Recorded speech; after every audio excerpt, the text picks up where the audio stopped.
Sorry, Luke, really last minute.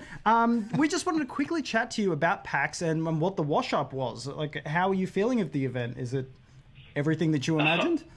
I am ecstatic with how PAX turned out. How I'm feeling personally is incredibly tired, but I think that's the way after 3 huge days of gaming down in Melbourne. Now, I've got to ask, I mean, we heard that you were looking for... We knew it was going to be tens of thousands of people, but particularly on that opening day on the Saturday where you had what looked like a sea of gamers all packed into that massive exhibition hall. The pyrotechnics went off and then everyone filed inside. I mean, do you have an actual figure? How big did we get this year?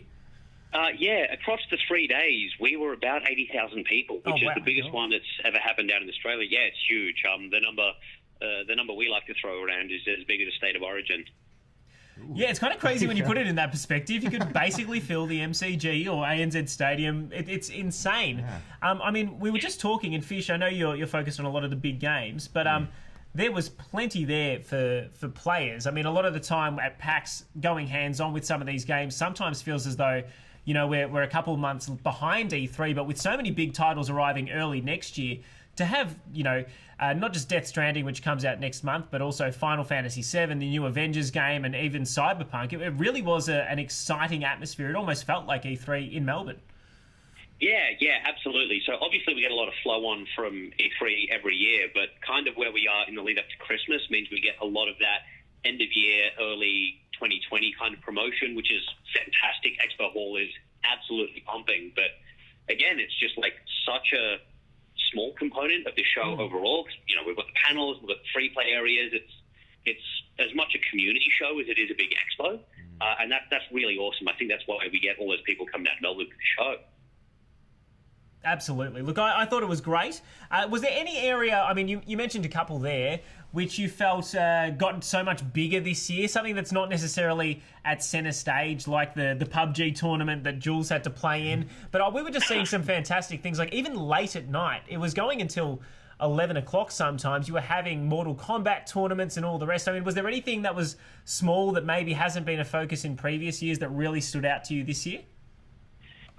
Yeah, absolutely. So I think something we've done for the past few years, we've done like a stage that's just speed running.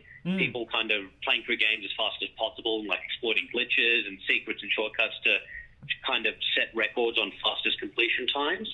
And we had a new area for that this year out in kind of a big public foyer, and that was just standing room only most of the weekend. That was really awesome because that's a very community-driven initiative, and just seeing people hang out and engage with that and watch that stuff going wild when people kind of finish games, that was really, really awesome.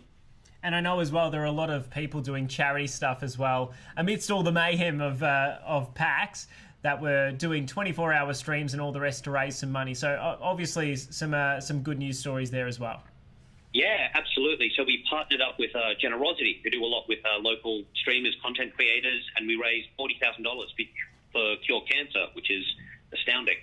Yeah, it's phenomenal. I think one of our editors at Channel 9 was actually involved in that, Callan, so shout out to you, Cal. Great work by everyone there on Game Train Podcast.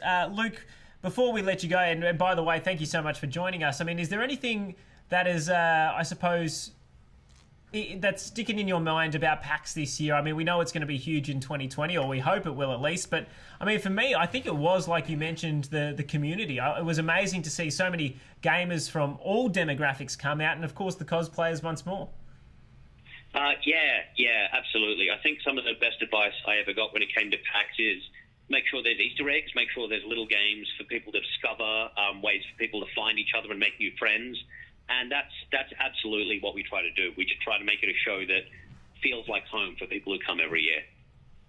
We absolutely loved it. And yes, I loved that pocket of indie developers, particularly the ones that had the pink branding on it, made in Victoria, so that we could go out. We hunted them all down. We did. We hunted them all down because we want to get them on this podcast, not so that we can just have some interesting people to speak to, but also big up the great work that they're doing right here in our very city, Luke. Thank you so much for your time, and thanks for calling into Busplay. Absolutely. Thank you very much. Thanks, Luke. See you, Luke. Bye. So, yeah. PAX, again, is just going from strength to strength. 80,000 people. That's a crazy figure.